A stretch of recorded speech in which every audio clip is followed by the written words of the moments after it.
सतगुरु महाराज की जय। स्वामी श्री लालदास जी महाराज की जय।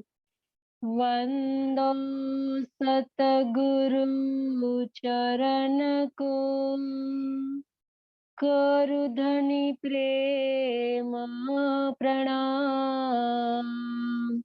अशुभ हरन मंगल करन, धनी श्रीदेव चंद्र जी नाम। श्री प्राणनाथ निज मूलपति, श्री महराज सुनाम। तेज कुंवर श्यामा युगल को, पल पल करू प्रणाम। पल पल करू प्रणाम। चर्चा प्रारंभ होत है, सुनो साथ चित दे। भजो श्री राज श्यामा श्री प्राणनाथ, सखी जीवन हमारो ये। श्री महामति कहे मोमिनो, भया चर्चा का बखान। अब तुम सुनियो चित दे, लाल आगे आए बैठे इन तखत। लाल आगे आए बैठे इन तखत।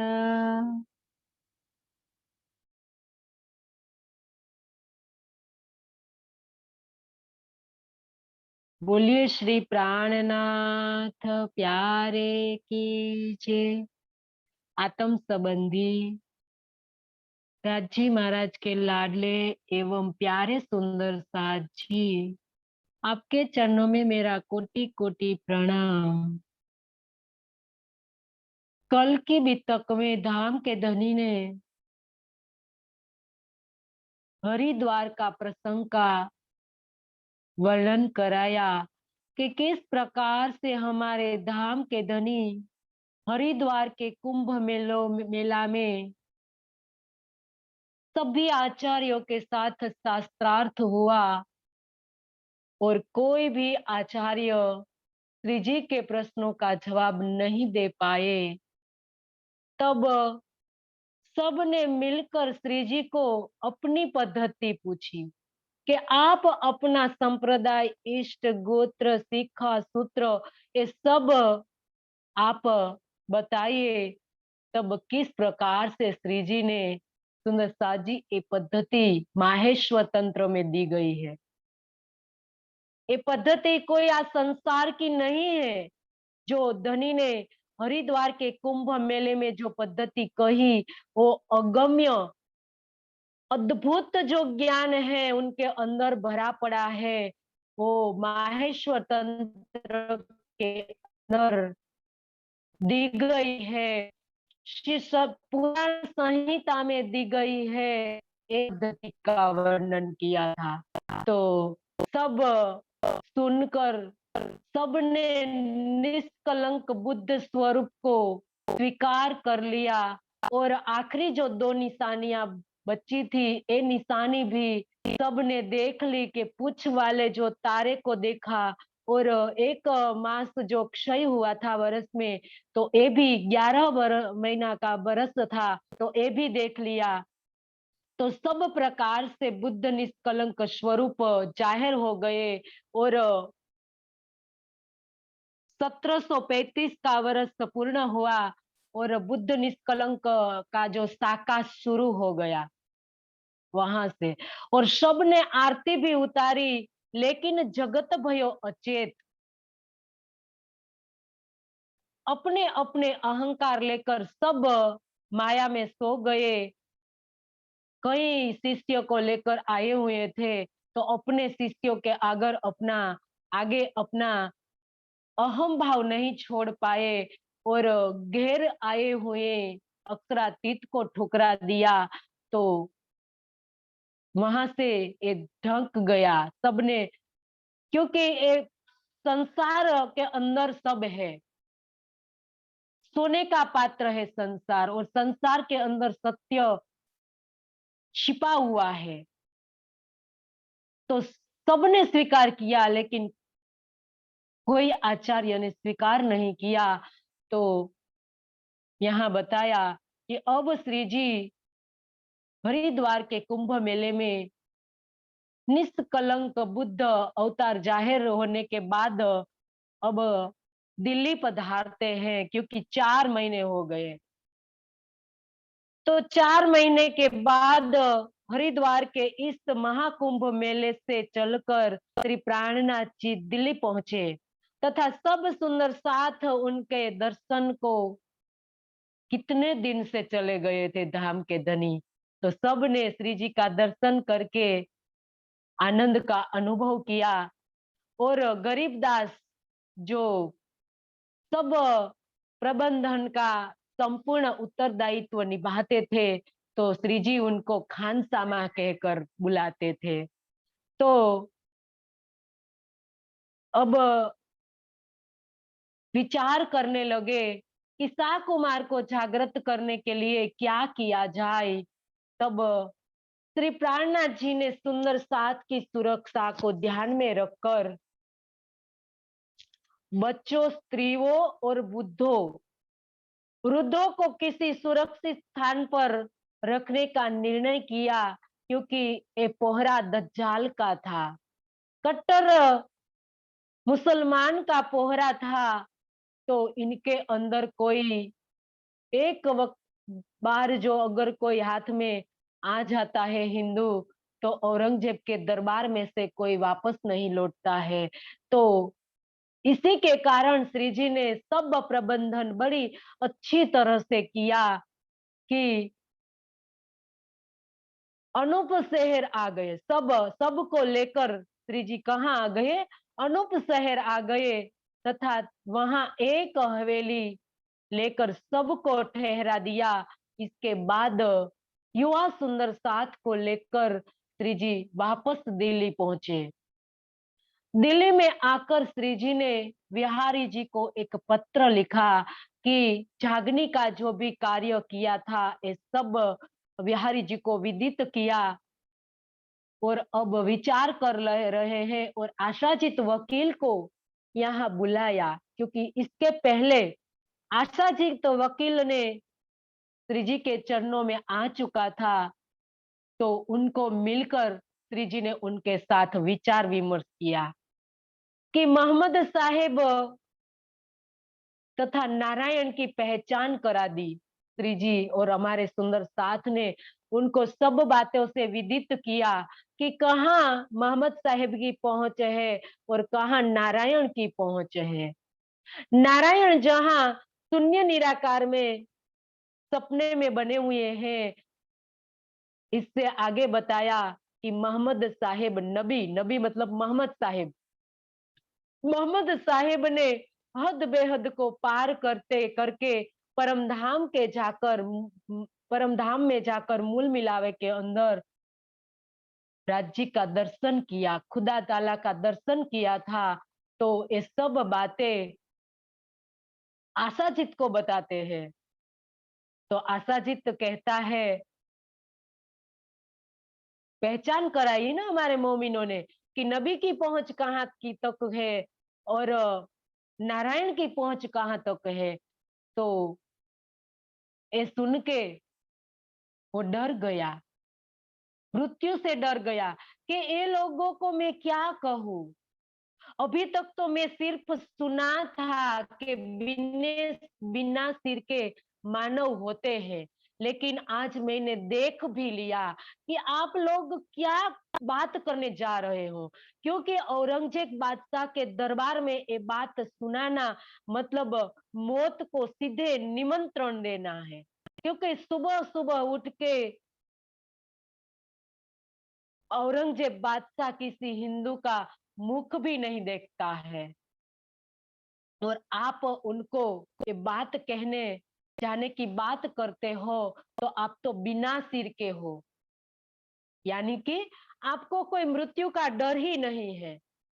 उसको कहते हैं बिना सिर, सिर वाले, कि जिसे कोई लज्जा शर्म नहीं होता है और उनको मृत्यु से कोई डर ही नहीं होता है, तो इनको बिना सिर वाले कहते हैं।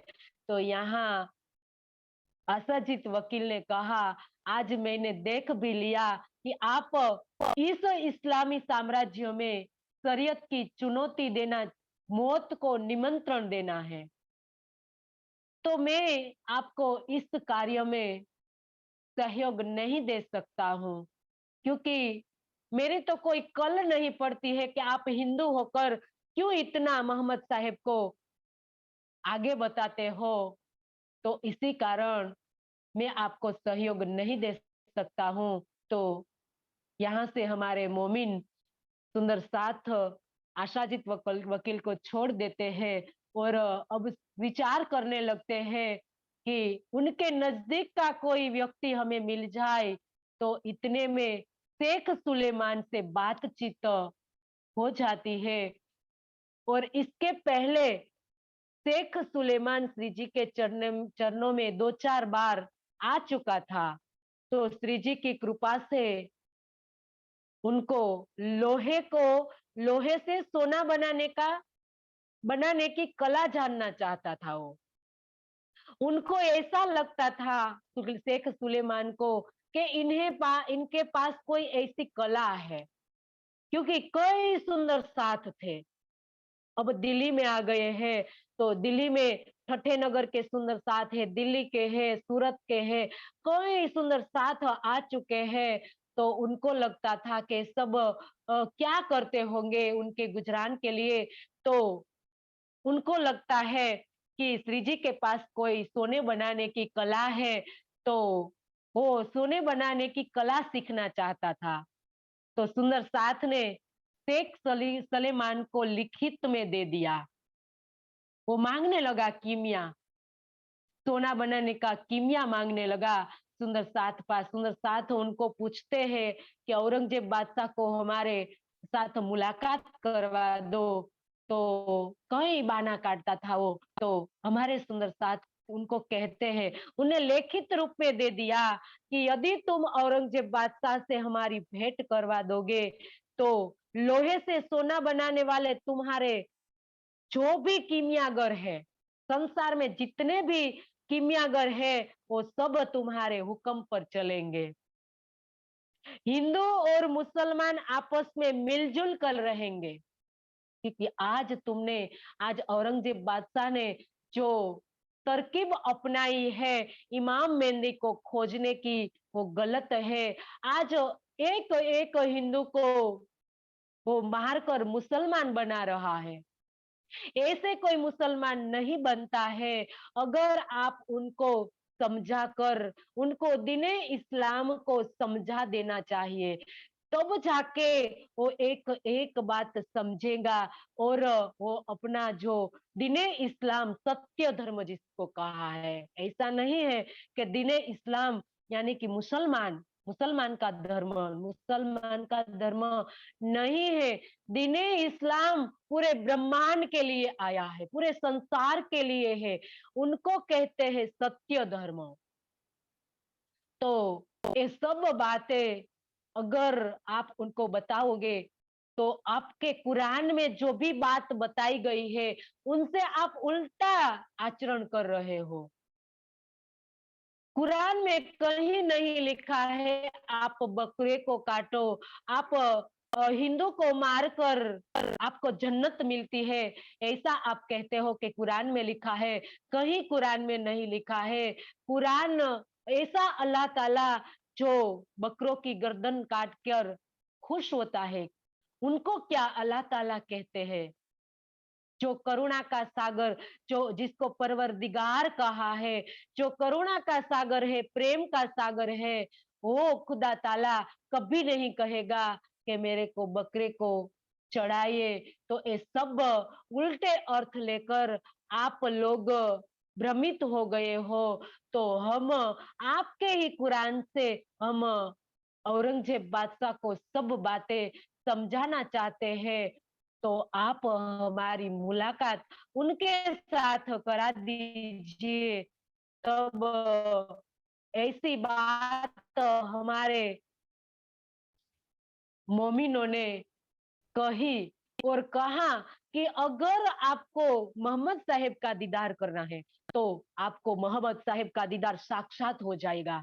एक बार हमारी मुलाकात आप करा दीजिए, आप जो भी कहोगे वो हम करने के लिए तैयार है। सुंदर सा जी एक आत्म को जागृत करने के लिए देखो हमारे मोमिन क्या क्या कर रहे हैं, कैसे न्योछावर हो रहे हैं। सुंदर साथ जी आज हमें इनमें से सीख लेनी है कि आज हमें हमारी आत्मा को जागृत करने के लिए इनमें से 1% अगर हमने जो हमारी रहनी में डाला होता। सुंदर साथ जी एक बार, अगर एक बार सही तरह की तरीके से हमने बितक सुनकर हमारे आत्मा को जागने की ओर ले जाते, तो सुंदर साथ जी हमारा बहुत बड़ा कार्य होगा। क्योंकि आज एक आत्म को जागृत करने के लिए हमारे मोमिन देखो किसके आगे वो सिर पटक रहे हैं। सुंदर साथ जी एक बार आप सोचो कि कहीं हमने टीवी में भी देख लिया होता, वो जो मुल्ला, मुसलमान के जो मुल्ला होते हैं, इमाम होते हैं, किस प्रकार से हो कट्टर होते हैं। उनके चरणों में शीश पटकते हैं हमारे मोमिन। वहां जाकर अगर आपने एक बार भी सोच लिया होता कि कितना आत्म बल होगा उनके उनके पास, उनके अंदर कितना तप, कितना त्याग, कितना समर्पण, कितनी निष्ठा भरी होगी, तब जाके वो मुसलमान जो शेख सुलेमान बड़ा कट्टर, आज हम सिर्फ उस 400 वर्ष के पहले सुंदर साथ जी कोई नाम हिंदू का नाम भी नहीं लेते थे। उनके आगे ऐसा हो कट्टर था, तो उनके आगे हमारे मोमिन जा जाकर एक आत्मा को जागृत करने के लिए देखना अभी क्या क्या नहीं करते हैं हमारे सुंदर साथ जी। सिर्फ हम बोलते हैं, हमारा हमें वहां जाकर हमें अपने को वहां रखना है। शेख सुलेमान को हमें कहकर सुंदर साथ जी एक बार हमें अपने को वहां रखकर देखना है, तब जाके हमारे अंदर दर्द उत्पन्न होगा। अभी कहाँ हमारे अंदर दर्द है जागने का। सुंदर साथ जी ये तो हम बोल रहे हैं जागो और जगाओ, वो जागने का कोल पूरा करना है। इस छठे दिन में एक बार हमें बितक सुनना है, ये तो हम परंपरा में सुंदर साथ जी सब बोल रहे हैं, लेकिन कहाँ हमने आचरण में रखा है इस बितक को। ये बितक 5वें दिन की नहीं समझना, ये बीतक हमारी है। इस छठे दिन में हमारी सबकी ये बीतक है। हम सबको धनी कह रहे हैं कि जागनी अगर हमें करनी है, सही तरीके से हमें किसी को जागृत करना है या हमें हमारी जागनी करनी है, तो हमें क्या क्या करना चाहिए, हमें हमारे अंदर हमें क्या भरना चाहिए, ये धनी हमें बता रहे हैं सुंदर साथ जी। तो यहाँ बताया कि आपको रसूल साहेब का दर्शन हो जाएगा। अगर आपको आप राह देख रहे हो इमाम मेहंदी की, और रसूल साहेब ने कहा था कि फरदा रोज कयामत में कल आऊंगा, मेरे भाइयों के साथ मैं कल आऊंगा, ऐसा लिखा था। तो हम आपको मोहम्मद साहेब का दीदार भी करवा देंगे। तो अपने अब क्या होने लगा, इतना लिखित दे दिया हमारे सुंदर साथ ने, तो डरने लगा।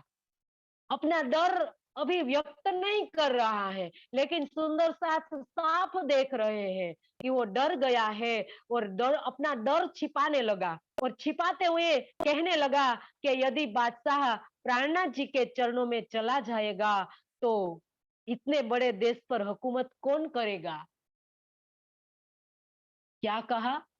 देखो, उनको इमाम मेहंदी की कोई जरूरत नहीं है, उनको तो हिंदुस्तान पर हुकूमत चलानी है।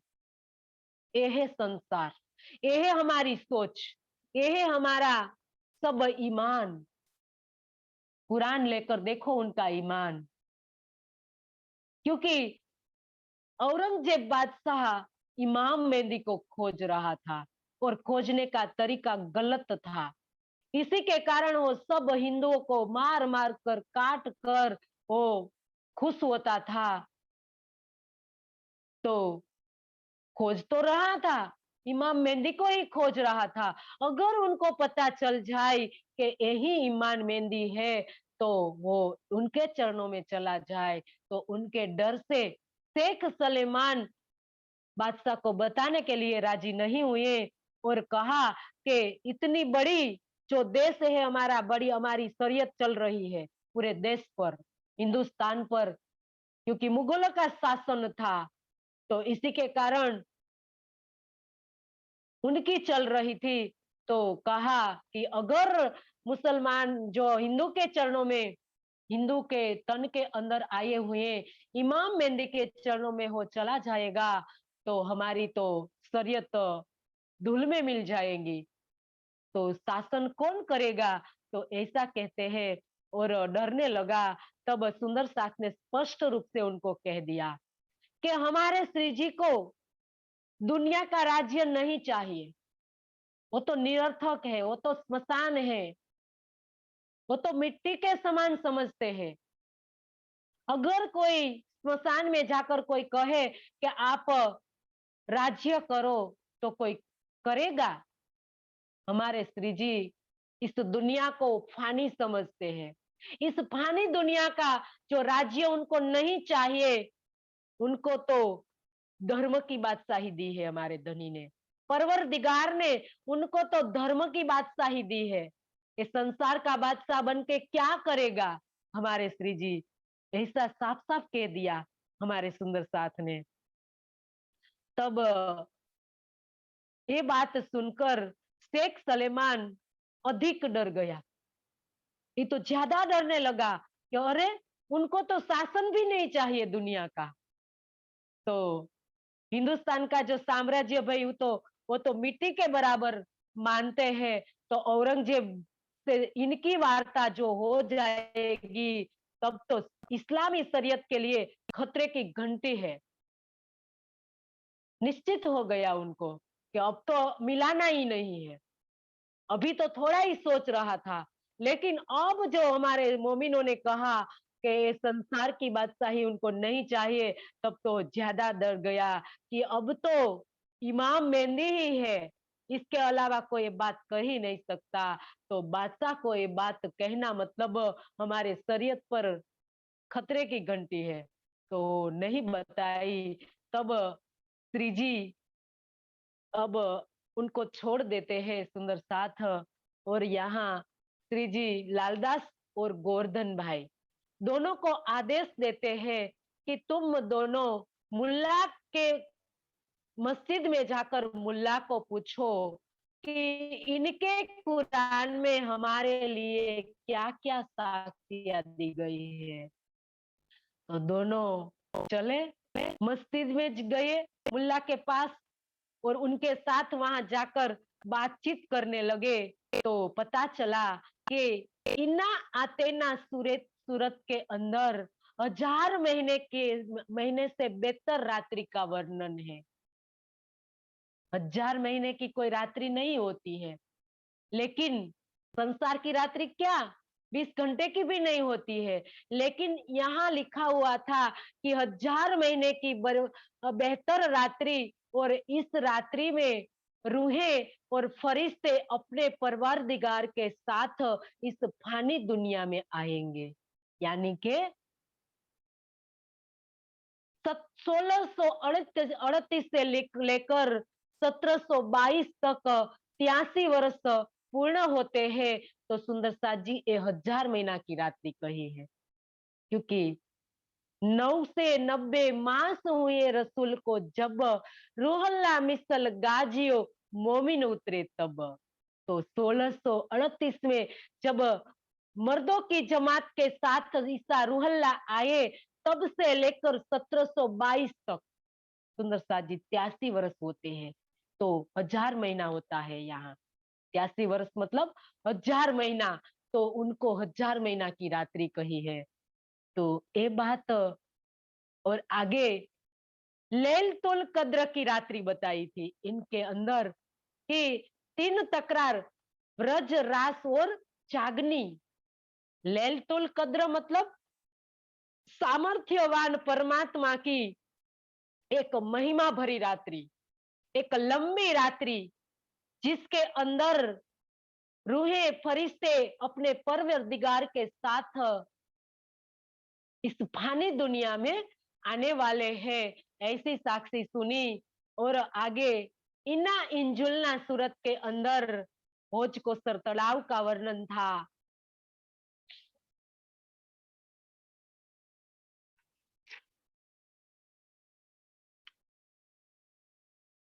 होज कोसर तालाब का वर्णन था सुंदर साथ जी।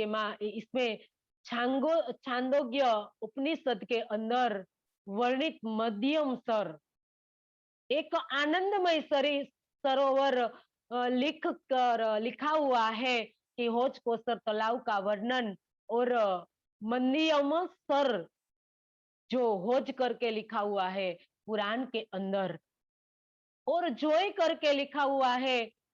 तो इस प्रकार से कई साक्ष्या कुरान के अंदर लिखी हुई थी। तो इस प्रकार का वर्णन सुनकर लालदास जी झूम उठे।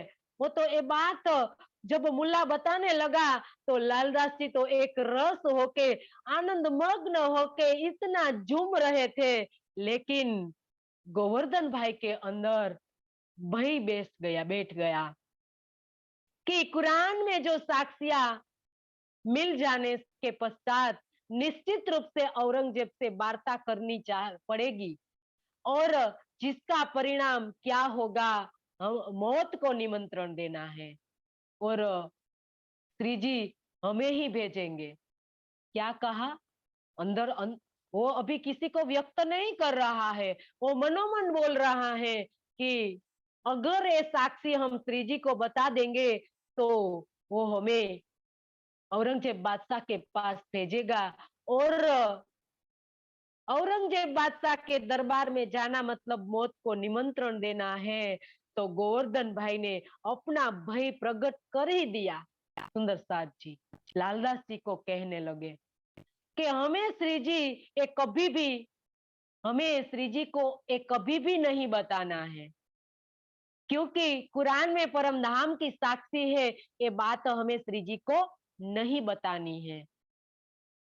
तब लालदास जी बोले कि श्री जी का स्वरूप हमारे लिए साक्षात अक्षरातीत का स्वरूप है। उनमें उनमें उनसे मैं किसी भी प्रकार का छिपाव नहीं कर सकता। लालदास जी ने तो अपना ईमान पक्का कर लिया था, लेकिन देखो सुंदर साथ जी सूरत से आए हुए हैं, सूरत में आए अब्बासी बंदर से अपना सारा धन लेकर सेवा में समर्पित हो गए हैं, लेकिन देखो ईमान, ये है ईमान। हमारा सबका भी यही है, हम सब गोवर्धन भाई बनकर बैठे हुए हैं यहाँ। कहाँ हमने वाहनी लेकर ईमान को पक्का किया है। सुंदर साथ जी देखो लालदास जी का ईमान। कोई सदगुरु को ऐसा होता है, कोई सदगुरु कि अपने शिष्यों को मौत के मुख में डाले। सुंदर साथ जी क्योंकि जब एक दृष्टांत आता है कि 17 साल के गुरु उनको बार बार 17 साल शिवाजी का गुरु रामदास, वो बार बार शिवाजी का नाम लेकर पुकारते हैं, तब दूसरे शिष्य कहने लगे कि आप बार बार आपके मुख पर शिवाजी का ही नाम होता है, आप क्यों उनके ही नाम लेते हो? तब एक दिन परीक्षा की खातिर उनने कहा कि मेरे घाव हुआ है और मेरे घुटन में घाव हुआ है, और जो भी मेरे घुटन का जो अंदर पीड़ा हो रही है, तो आप जो पी सकते हो तो उनके अंदर को पी पी लोगे तो मेरा घाव ठीक हो जाएगा, और जो पीगा पिएगा वो मर जाएगा। तो सब शिष्यों को बात बता दी और यहाँ रख दिया था एक आम को, इनके ऊपर कपड़ा लपेट के रख दिया था। तो शिष्यों में घोषणा कर दी तो सब चले गए। इसके बाद शिवाजी को बुलाया और शिवाजी आकर सब पीने लगा, कहीं नहीं देखा कि क्या कहाँ फोड़ा है। उसने कहा, हे गुरुजी कहाँ फोड़ा है, चलो मैं पी लेता हूँ, मैं मरने के लिए तैयार हूँ। वो तो वहां कोई फोड़ा नहीं था, आम दबा के रखा था। सब शिष्य फेल हो गए, एक शिवाजी उत्तीर्ण हो गए। ये है ईमान। सुंदर साथ जी, कोई सदगुरु कभी अपने शिष्य को मुश्किल में नहीं देख सकते, लेकिन इनके पीछे कोई ना कोई कारण होता है। अभी हमने जो हमारे सदगुरु कहीं भी भेजेंगे तो इनके पीछे बहुत बड़ा रहस्य होता है, लेकिन कोई विरला ही समझ पाता है। ये है हमारी वाणी। सुंदर साथ जी, हमारे धनी सदगुरु बनकर आए हैं और सदगुरु बनकर हमारी इस ब्रह्मवाणी को लाए हैं, तो इनके अंदर पूरा रहस्य भरा हुआ है।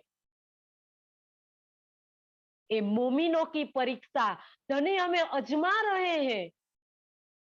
छठे दिन के अंदर पल पल हमारी परीक्षा होगी, लेकिन हम कब उत्तीर्ण होंगे? धनी राह देख रहे हैं कि हम कब उत्तीर्ण होंगे। यहाँ देखो, लालदास जी उत्तीर्ण हो गए, अपना ईमान पक्का, नहीं सोच रहे कि क्या होगा, श्री जी को बता देंगे तो क्या होगा क्या नहीं होगा, कुछ नहीं सोचना, क्योंकि अपना सब कुछ हमने कहां पर रख दिया है? हमारी धनी के चरणों में रख दिया है। तो यहाँ गोवर्धन भाई का ईमान डगमगने लगा और कहने लगा, और आगे कहा सुंदर साथ जी कि लालदास जी का चेहरा तमतमा उठा, वो गुस्से में लाल हो गया और बोला कि धिक्कार है तुम्हारे ईमान पर। हमें कह रहे हैं धनी, मत भूलना कि वो गोवर्धन भाई को कह रहे हैं। गोवर्धन भाई तो पूर्ण रीते समर्पित हो गए 5वें दिन में। सुंदर साथ जी अब हमें कह रहे हैं, अब हम ईमान ईमान करके बड़े डिंगे मार रहे हैं। तो धनी आज हमें पूछ रहे हैं कि तुम्हारे ईमान पर धिक्कार है, तुम धाम के धनी श्री प्राणनाथ जी पर विश्वास नहीं रखते क्या? तुम्हें उन्हें तुम मरवाने वाला समझते हो? क्या कहा? ये हमारे धनी है, क्या हमें मरवा देंगे हो? तो गुस्से से लाल हो गए और कहने लगे। तो गोवर्धन भाई ने भी अपना पक्ष रखा।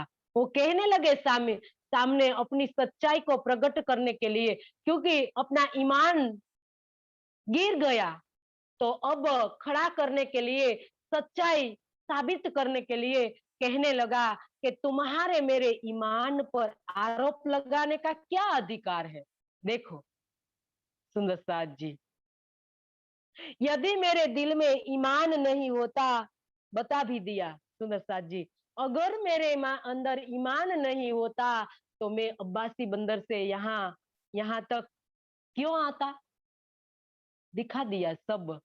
सुंदर साथ जी, हम ये है, हम छोटी सी सेवा करते हैं लेकिन बड़ी बताते हैं। हम सब गोवर्धन भाई है। सुंदर साथ जी यहाँ गोवर्धन भाई ने बता दिया कि हम अब्बासी बंदर से आए हुए हैं, और अगर मेरे अंदर ईमान नहीं होता, साफ साफ दिखाई देता है कि अब श्री जी पर कहाँ ईमान रहा, फिर भी मानने के लिए तैयार नहीं है हमारी तरह। हम भी यही है सुंदर साथ जी, कोई गलती हमारे से हो जाती है तो हम कभी नहीं स्वीकार करते हैं कि हमसे हाँ हो गई है, ये गलती मेरी हो गई है, हम नहीं, कभी नहीं। हमारा ईमान ही पक्का है, किसी का हो ही, किसी और का ईमान पक्का हो ही नहीं सकता है हमारे जैसा। अगर हम दो शब्द हमें बताने के लिए आ जाता है, या कोई छोटी मोटी सेवा हम कर देते हैं, तो हम बड़े ईमान वाले कहलाते हैं, और हमें अपने दिल में ईमान वाले कहलाने लगते हैं। तो ऐसे गोवर्धन भाई यहाँ ऐसी बातें करने लगे। वह कहकर तेज कदमों से चलने लगे, और श्री जी के पास सबसे पहले पहुंच गोवर्धन भाई, और लालदास जी आ रहे थे। तो उस समय शाम का समय था, और श्री जी अटारी पर बैठे हुए थे। तो वहां जाकर उनके चरणों में प्रणाम किया और बोला कि धाम के धनी, पुराण में हमारे परम धाम की सारी साक्षियां बताई है, उसमें यमुना जी का वर्णन है, भोज कोसोर का वर्णन है, रंग महल का वर्णन है, सब बताया है। हमें तो अब औरंगजेब को चुनौती देकर उनको कहना चाहिए कि तुम्हारी शरीयत की हुकूमत अब नहीं चलेगी। तुमने धर्म के नाम पर बहुत अधिक सबको परेशान कर रखा है। तो हे श्री जी, अब हमें आगे आगे कार्य करना है। अब इतना ही कह पाए, तब लालदास जी पहुंच गए और सब गोवर्धन की सब बातें सुन ली। तब श्री जी को प्रणाम करने के पश्चात अब लालदास जी बोले कि हे धाम के धनी, आपको हम लोगों पर कभी भी विश्वास नहीं करना चाहिए। धुंधली बात हो गई सुंदर साथ जी। देखो, मोमिन किसको कहते हैं? अंदर बाहर नाही दोई, तन दिल दो एक, मोमिन रूह कहियत सोए। तन दिल दो एक, जो उनके जुबान पर होता है वही प्रकट हो जाता है, वो मोमिन है। अंदर ही कुछ है, बाहर ही कुछ दिखा रहे हैं, उसको मोमिन नहीं कह सकते। तो यहाँ गोवर्धन भाई ने देखो क्या बात करी, लालदास जी को और कह रहे हैं, और श्री जी के चरणों में आकर क्या बात कह दी। तो साफ साफ बता दिया लालदास जी ने कि हे धनी, आपको अगर जागने का कार्य करना है, आपको पूर्ण विश्वास हमारे ऊपर कभी नहीं करना चाहिए, क्योंकि हमारा ईमान आपके सामने कुछ और होता है, और आपके आपके पीठ के पीछे कुछ और होता है। क्या कहा? धुंधली बात हुई ना सुंदर साथ जी, अंदर ही कुछ और बाहर भी कुछ प्रकट कर दिया, तो उसको मोमिन नहीं कहते।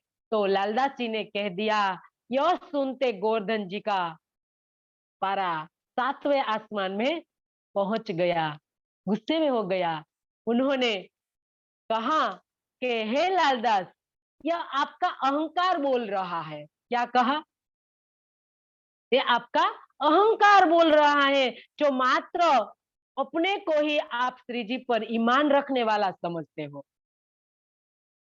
एक तो गुनाह किया है, सामने क्या कर रहे हैं? डांट रहे हैं उनको, लालदास जी को, अपनी ईमान को पक्का करने के लिए।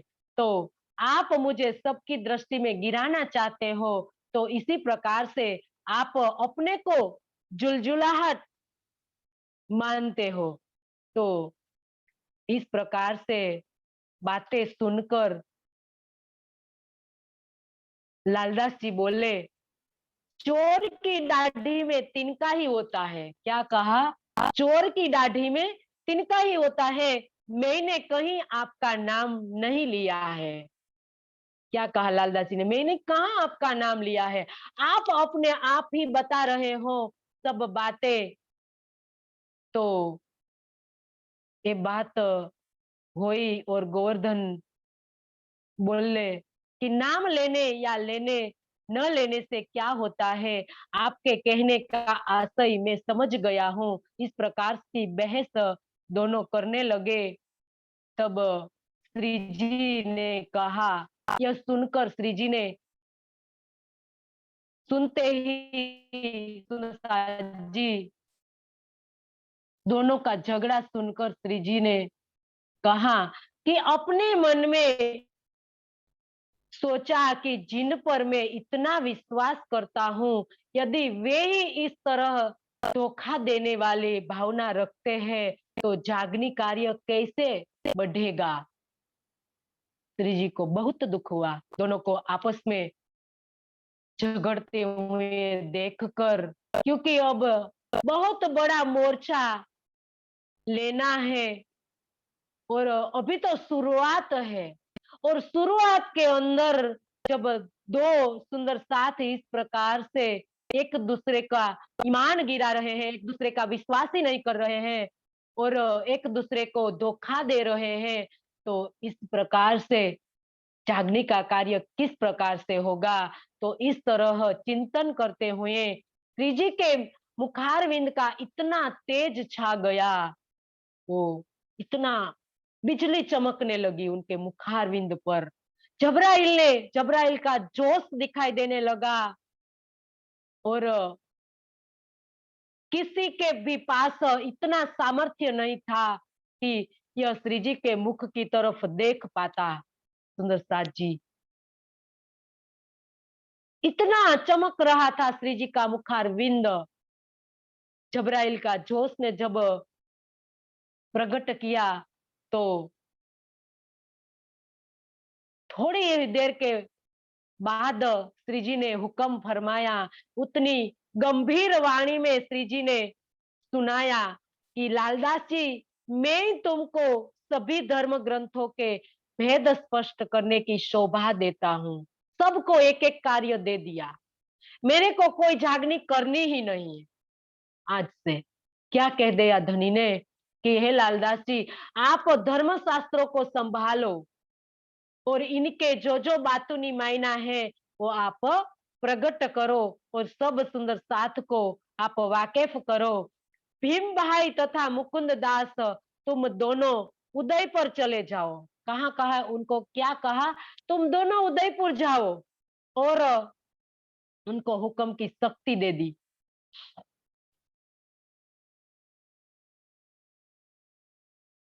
मैं तुम्हें जागृत बुद्धि देता हूँ। क्या कहा, मुकुंद दास और भीम भाई दोनों को जागृत बुद्धि दे और श्रीमुख वाणी के गुह्य रहस्य को खोलने की शोभा दे दी। और गोवर्धन भट्ट को कहा कि तुम सूरत चले जाओ, वहां महंत बनकर आराम से रहना। क्या कहा धनी ने गुस्से में कि हे गोवर्धन भाई, आप सूरत जाओ और वहां महंत बन जाओ, आप गादीपति बन जाओ वहां जाकर, और आप आराम से वहां रहो। मेरे को आप लोगों से साथ में लेकर कहीं जागने को करने के लिए नहीं जाना है, तो मैं अनूप सर जा रहा हूं। तुम लोगों के भरोसे जागनी कार्य नहीं हो सकता। तो सभी सिर नीचा किए हुए, किसी ने भी बोलने का साहस नहीं किया।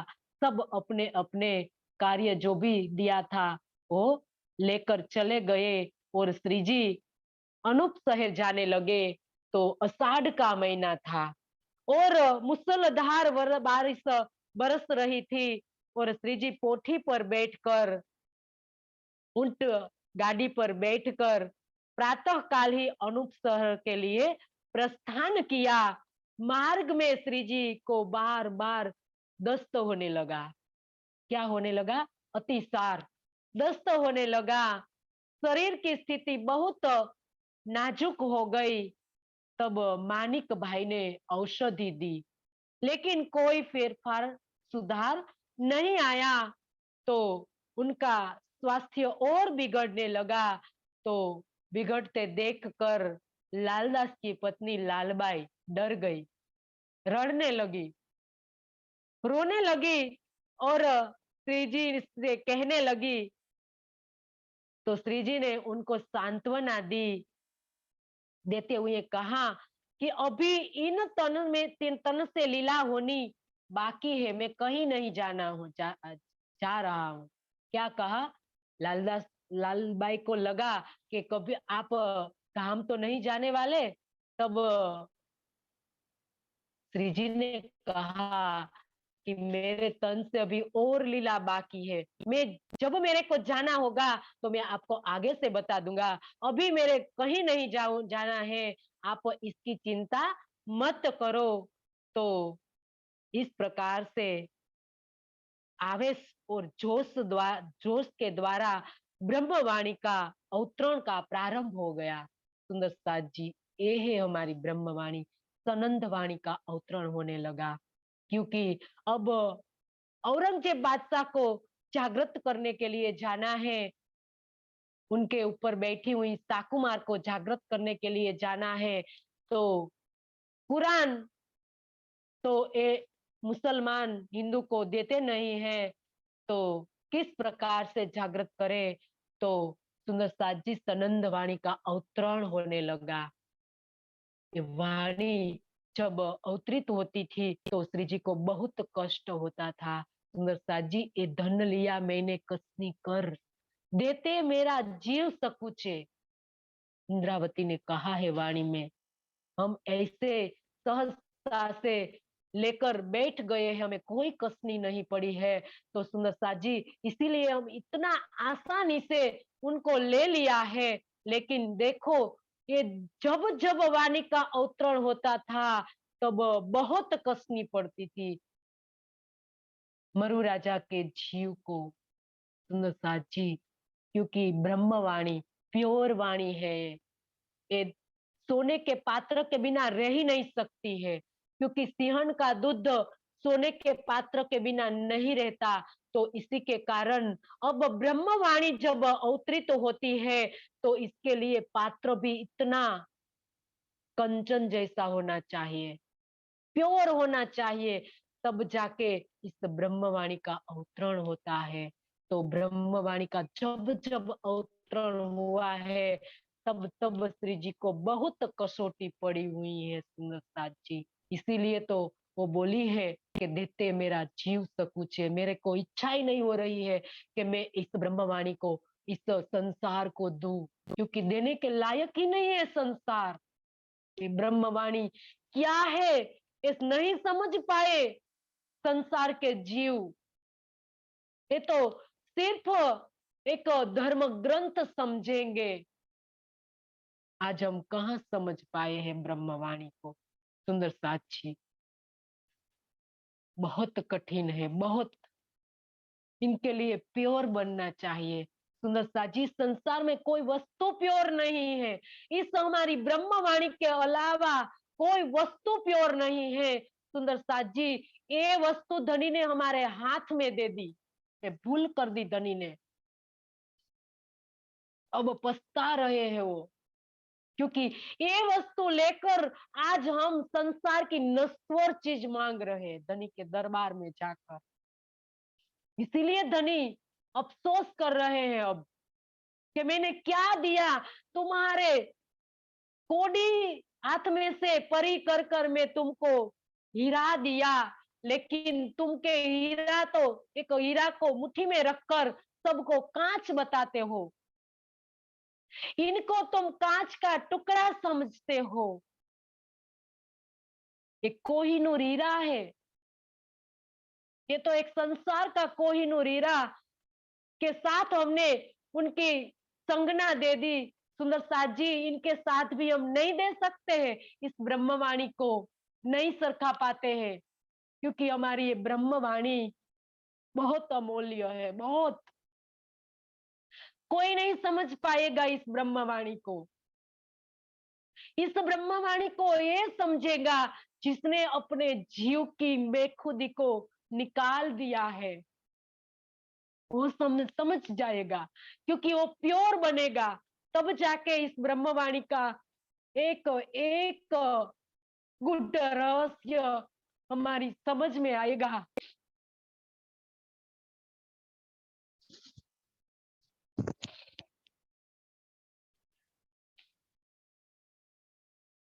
सुंदर साथ जी, हम पढ़ने का विषय सिर्फ बना दिया है उनको, सिर्फ मंत्रों का विषय बना दिया है इस ब्रह्मवाणी को। संसार के धर्म शास्त्रों के साथ हमारी ब्रह्मवाणी को हमने रख दिया है। सुंदर साथ जी, आप इनकी गरिमा को रखिए। सुंदर साथ जी, इनकी महिमा को समझिए, उनकी गरिमा को समझिए।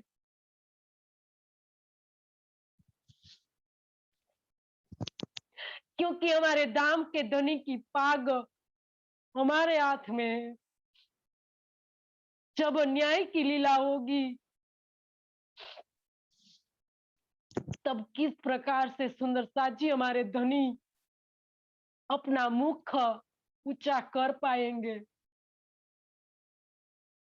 मत करिए संसार के धर्म शास्त्रों के साथ हमारी वाणी की सरखामणी। सुंदर साथ जी, ब्रह्मवाणी ऐसे नहीं अवतरित हुई है। देखो श्री जी को कितनी कसनी हुई है।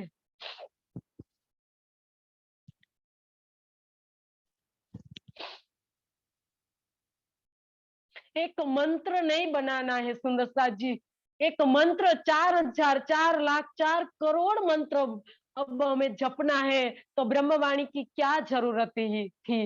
मंत्र का जप तो हम करते आए थे सुंदर साथ जी, सतयुग में किया था, द्वापर में किया था, त्रेता में किया था, इस कलयुग में धन आया है। तो सुंदर साथ जी, अभी तक हमें मंत्र नहीं छोड़ना है। तो सुंदर साथ जी, इस ब्रह्मवाणी को आप कलंकित मत कीजिए।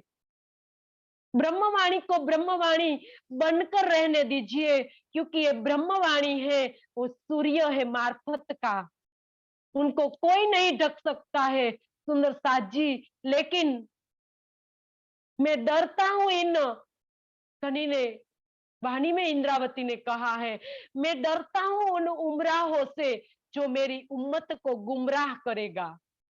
इसीलिए कहा था वो पूरा समय मंत्र जपने में, पाठ करने में पूरा समय गुजारेगा। कब ध्यान करेगा, कब चितवन करेगा, इस ब्रह्मवाणी का मंथन कब करेगा। सुंदर साथ जी, इसीलिए धनी ने कहा था कि मैं डरता हूं उन उमराहों से जो मेरी उम्मत को गुमराह करेंगे। तो सुंदर साथ जी, ये ब्रह्मवाणी है, उस ब्रह्मवाणी की गरिमा को समझो, उस ब्रह्मवाणी को मंथन कीजिए।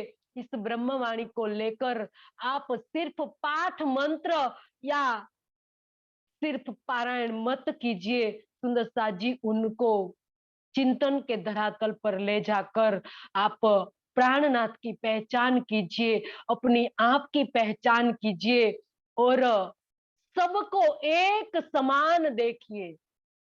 सब सुंदर साथ है, क्योंकि इस ब्रह्मवाणी में सबकी पहचान दी गई है। क्योंकि आज हमें यहाँ आकर अलग अलग विभागों में बंट गए हैं। पंजाब के सुंदर साथ, गुजरात के सुंदर साथ, अमेरिका के सुंदर साथ, इंडिया के सुंदर साथ, क्या है सब सुंदर साथ जी। ये ब्रह्मवाणी को लेकर कोई ये बात करते हैं क्या? सुंदर साथ में भी कोई ग्रुप होता है क्या सुंदर साथ जी? सुंदर साथ मतलब यहाँ तो सब ग्रुप सुंदर साथ जी, संसार के लोगों को पता ही नहीं था, इसीलिए सबने अपने अपने वाड़ा बना लिया, यहाँ सबने वर्ण भेद बना लिया।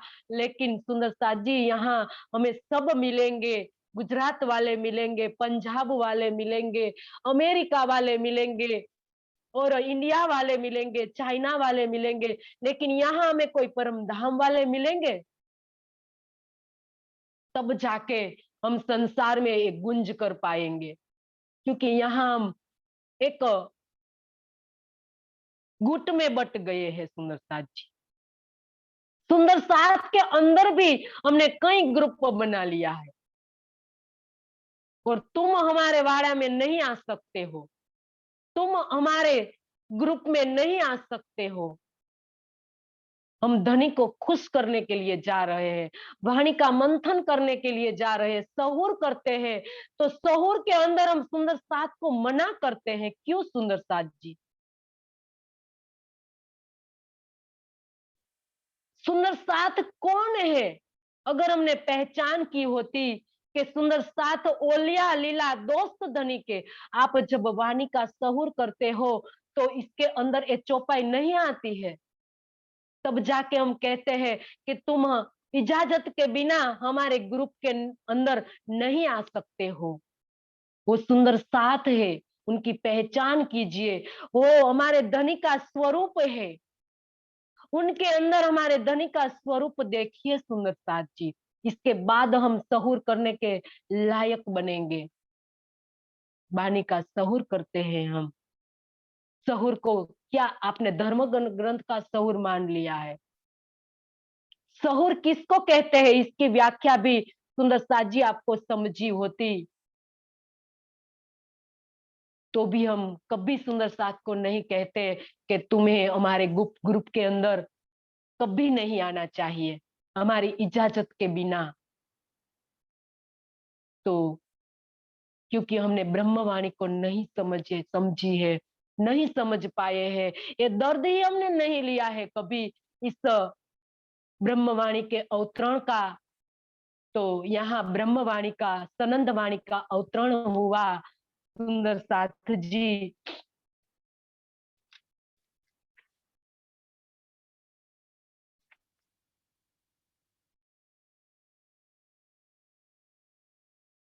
कुरान के 30 पारों के वास्तविक रहस्य, क्योंकि कुरान के अंदर 30 पारा है और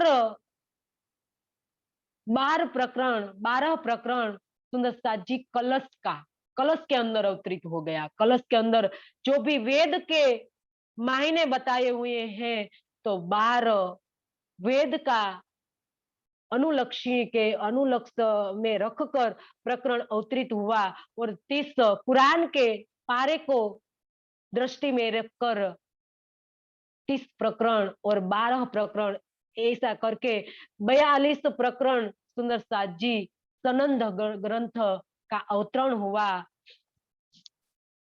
तो यहाँ बताया कि कलश के 12 प्रकरण में भी भाव जुड़ गए और ताकि हिंदू मुस्लिम सबको एक सत्य की पहचान कराई जा सके, तो इसके कारण सुंदर साथ जी यहाँ सनंद गाणी का अवतरण हुआ।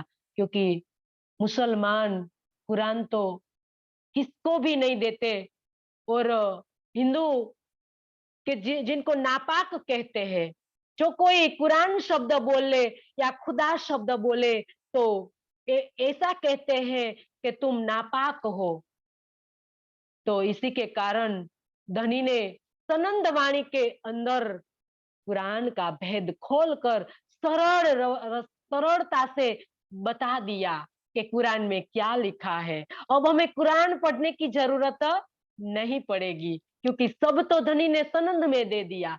30 प्रकरण के अंदर सब कुरान की बातें सनंद के रूप में आ गई हमारे ब्रह्मवाणी के अंदर, और वेद का गुह्य जो भी रहस्य था वो 12 प्रकरण के अंदर सब आ गया सनंद के अंदर। तो इस सनंद ग्रंथ के अवतरण से कुरान का वास्तविक ज्ञान उपलब्ध हो गया। तो अब हिंदू और मुसलमान को एक करने के लिए, उनका एकीकरण करने का जो ज्ञान चाहिए था वो ज्ञान आ गया। तो सब आनंदित हो गए, हमारे सब सुंदर साथ और श्री जी। तो यहाँ बताया कि सुंदर साथ की सब भी भ्रांतियां अब मिट गई तथा जागनी कार्य के एक नई दिशा अब मिल गई।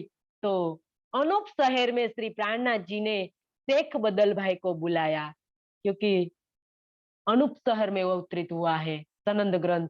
और श्री जी जब आए अनूप शहर, तो यहाँ सनंद ग्रंथ का अवतरण हुआ। तो शेख बदल भाई को अनूप शहर बुलाया और कहा कि हे शेख बदल भाई, ये जो सनंद ग्रंथ है इसे किसी भी तरह से आपको औरंगजेब बादशाह को सुनाना है।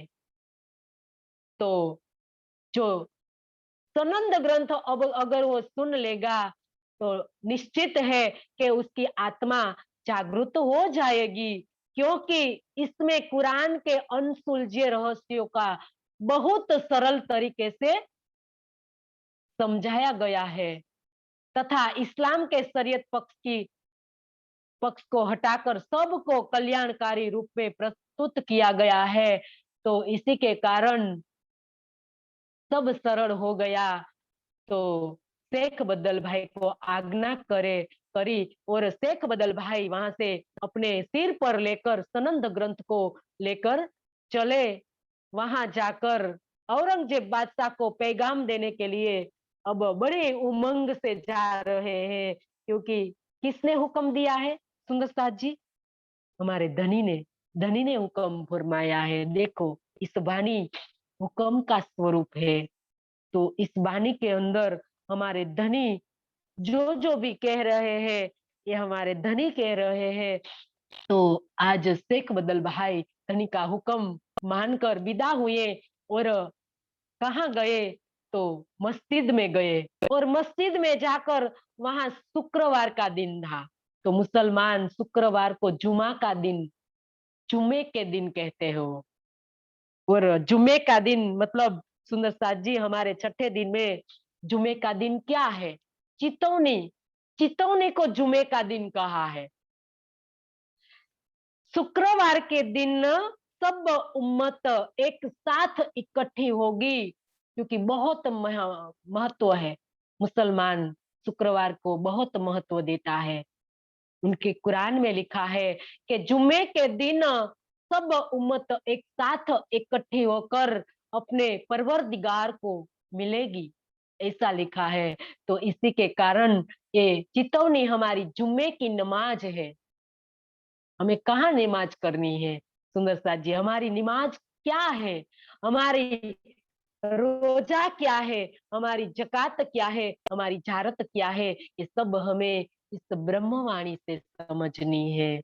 संसार के जो मुसलमान लोग अपने को मुसलमान कहते हैं, लेकिन वो कहाँ मुसलमान है? मुसलमान किसको कहते हैं? जो एक खुदा पर अटल विश्वास हो, जिसका ईमान मुसल के जैसा हो, इसको मुसलमान कहा है। बालू की महल की तरह डिग भी डिग माता है हमारा ईमान, तो इसको मुसलमान नहीं कहते हैं। मुसलमान को अडिग ईमान वाले जो है, मुसल जैसा जिसका ईमान है, वो सब मुसलमान है। सुंदरता जी, आज हमारा ईमान अगर अडिग है तो हम मुसलमान है। मुसलमान मतलब कोई अभी अभी जो हज रोजा जकात जियारत कर रहे हैं वो मुसलमान नहीं है। वो तो सिर्फ बोलने का मुसलमान है। कहाँ है उनका ईमान? देखो, अभी शरीयत के आगे झुक जाते हैं, परवरदिगार के सामने वो नहीं दिखते हैं कि परवरदिगार हमारे दरवाजे पर आए हुए हैं। तो उनकी पहचान कहाँ पाई है? उन्हें सिर्फ उनको शरीयत कोई सब कुछ मान लिया है और ईमान लेकर वो कहते हैं कि हम सच्चे मुसलमान हैं। लेकिन सच्चे मुसलमान की पहचान दिए सनंद ग्रंथ के अंदर। आप पूरी तरह से उनका चिंतन कर लेना, आपको सब समझ में आ जाएगा, सब विदित हो जाएगा। तो यहाँ बताया कि शुक्रवार के दिन ईदगाह में जाकर उच्च स्वर में सब सनंद वाणी का गायन करने लगे। उच्च स्वर में सुंदर साथ जी सब सुने सनंद वाणी। तो इसी के कारण बोलने लगे कि और कोई लाले लाल हो गया और न कोई हुआ जरद, बिना एक मोहम्मद। इस प्रकार से बिना एक मोहम्मद की सनंदे गाने लगे। तो लोगों ने सावधानी से उसे सुना तो जरूर, लेकिन सबकी जुबान पर एक ही शब्द थे कि बातें तो बिल्कुल बरहक है, बात तो आपकी सच है, किंतु हिंदुस्तानी भाषा में होने के कारण हमें शरीयत रवा नहीं देती। हमारी शरीयत ये स्वीकार करने नहीं देती। तो सुंदर साथ जी, ये है उनका ईमान। देखो किसको कहते हैं, यहाँ स्पष्ट बताया बिना एक मोहम्मद के अंदर सब बातें शेख बदल भाई ने कितनी सनंदे गाई और सबने स्वीकार कर लिया। सब इतनी प्यार से सुनने लगे, फिर भी क्या कहने लगे कि तुम्हारी सनंद तुम गा रहे हो हिंदुस्तानी भाषा में है सुंदर साथ जी। अगर खुदा ताला भी भाषा से बंधा होता है क्या? कोई ज्ञाति से, कोई वाड़ा में जो खुदा ताला बंधे होते हैं,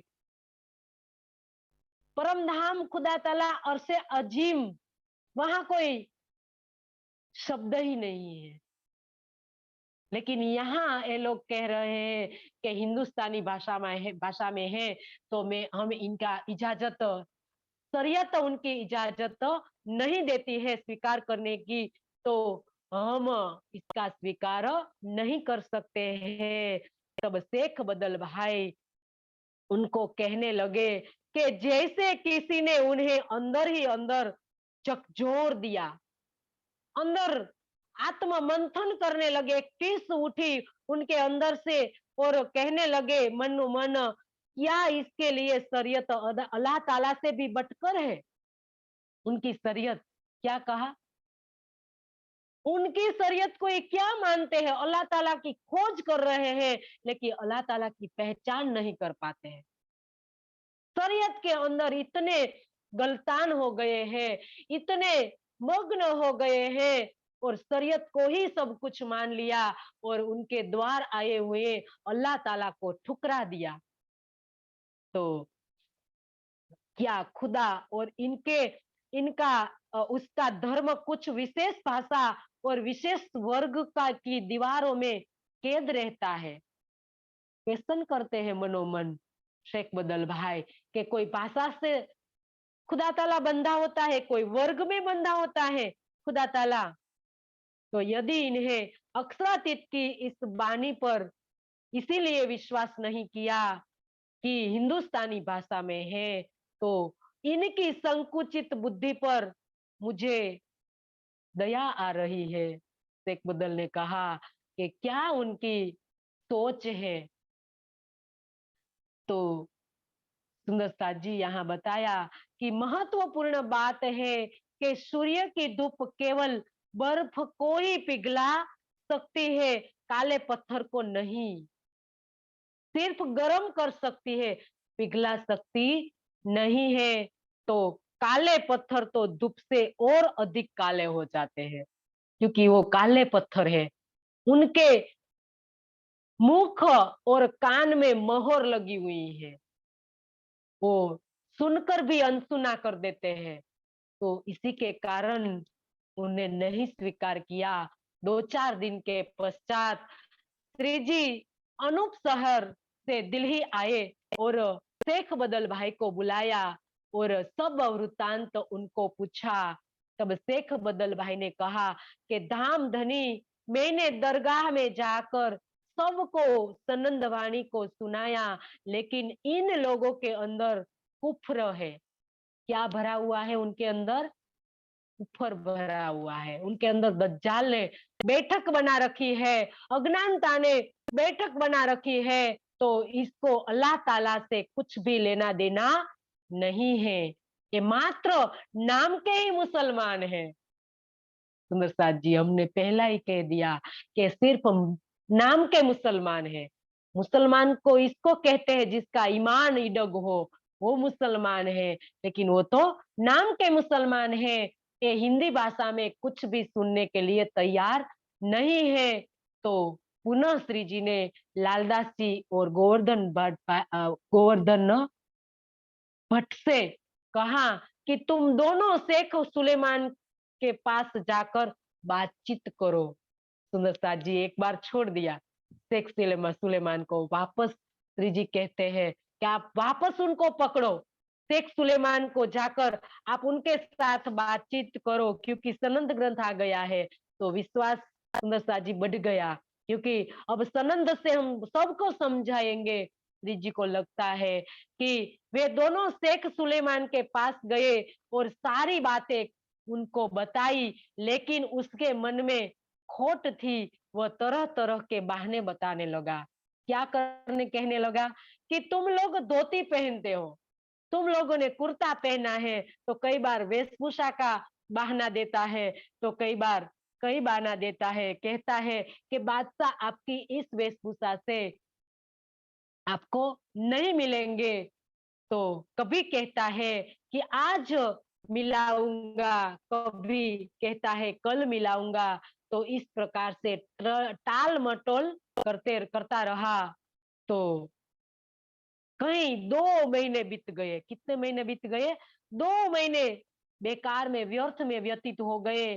तो जब स्पष्ट हो गया कि शेख सलेमान औरंगजेब से मिलाना ही नहीं चाहता है, तब सुंदर साथ ने श्री प्राणनाथ जी को कहा, लालदास जी ने कहा कि वो ऐसे ही टोल मटोल करता रहता है, बानाबाजी करता रहता है, तो वो हमें नहीं मिलाएगा। तो तब लाल दरवाजे छोड़कर श्री जी सराय रोहिला खान के मोहल्ले में आ गए। तो वहां आकर सर्वसम्मति से निर्णय लिया कि कुरान की वास्तविकता को अब हमें फारसी भाषा में लिखा जाए। अब फारसी भाषा में, क्योंकि हिंदुस्तानी में तो वो स्वीकार नहीं करेगा, तो इसका क्या करें? तो सबने निर्णय लिया कि अब हमें फारसी भाषा में करना है। तब दयाराम जी ने दयाराम जी के माध्यम से कायम मुल्ला को बुलाया और श्री जी के निर्देशन में शेख जी मीर जी का बयान। शेख जी कौन है? शेख जी श्री प्राणनाथ जी और मीरा जी, मतलब एक क्वेश्चन पूछते हैं और एक उनका जवाब देता है। तो इस प्रकार से संवाद के रूप में एक रुक्का तैयार किया। क्या किया? रुक्का तैयार किया। इनके अंदर कयामत के 7 निशान लिखा और कुरान की सब हकीकत लिखी। लैलतुल कद्र की रात्रि है तो ये क्या है, इन्ना इंजुलना सूरत के अंदर जो जो भी बताया हुआ था, वो सब स्पष्ट रूप में उस रुक्के के अंदर संवाद के रूप में लिखा कि जो शेख जी क्वेश्चन करते हैं, मिराजी क्वेश्चन करते हैं, मिराजी के रूप में जो औरंगजेब बादशाह के दरबारियों को बताया, और इमाम मेहंदी शेख जी के रूप में तो इसी प्रकार से उनको कहा है शेख जी मिर्जी का बयान।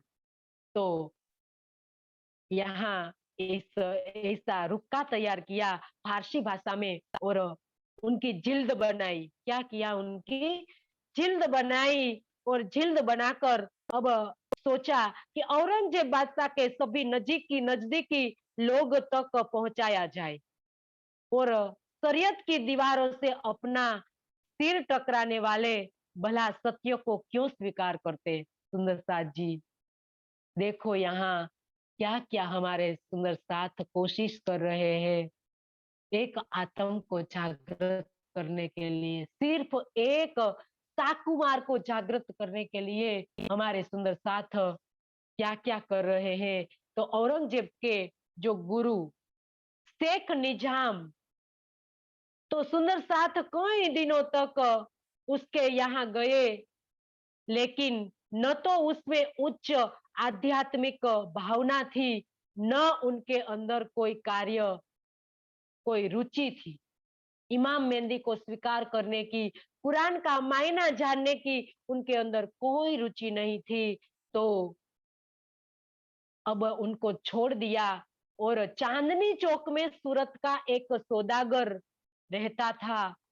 तो एक दिन प्राणनाथ जी का दर्शन करने वो आया और इसके उपरांत बताया कि मेरे पास एक दज्जाल नामा है। तो दज्जाल नामा के अंदर किस्सा आता है दज्जाल का, सुंदर साथ जी, कि उनके अंदर बताया है कि अजाजिल ने सेजदा करने में कोई कसर नहीं छोड़ी है। तो इसके कारण अल्लाह ताला उनको जब विश्व से बाहर निकालते हैं, तब वो अल्लाह ताला को कहते हैं कि हे अल्लाह ताला, मैं सेजदा करने में 2 अंगुली जमीन भी छोड़ी नहीं है, तो इनके मेरे को कुछ चाहिए। तब खुदा वरदान देते हैं कि आप जो भी इस संसार के जीव के अंदर आप बैठ जाओ, और उनके अंदर आप बैठकर जो जीव खुदा ताला के चरणों में जाए, तो उनको आप रोकना। ये वर दे दिया। और ये दज्जाल जिसको कहा है, तो सुंदर साथ जी, अज्ञानता है दज्जाल। दज्जाल कोई व्यक्ति को नहीं कहा है, और अज्जाजिल को सुंदर साथ जी दज्जाल नहीं कहा है। अज्जाजिल मतलब महाविष्णु, वो अज्जाजिल है सुंदर साथ जी, वो अज्जाजिल। और सुंदर साथ जी यहाँ बताया आदम। आदम मतलब रूहल्ला को आदम कहा है। ये सब बातें जो एक बताई गई है सुंदर साथ जी, मौजूदा ऐसा कुछ है इनके अंदर। ये बात बताई है कि हमारे ईसा रूहल्ला को आदम कहा है। तो यहाँ दज्जाल नामा के अंदर कई इस प्रकार से किस्सा बताया गया था कि जब मोहम्मद साहेब इस संसार में आए थे, तब उनके यारों ने उनको कहा था कि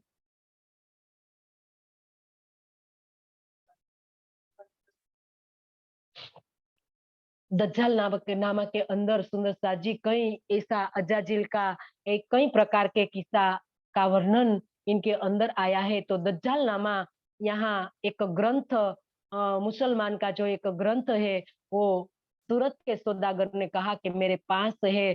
तो उसको लेने के लिए लालदास जी ने प्रतिदिन रोज उनके निवास स्थान पर पहुंच जाते हैं। तो उधर इधर उधर की बातें बताता रहता है, लेकिन वो दज्जाल नामा नहीं देता है।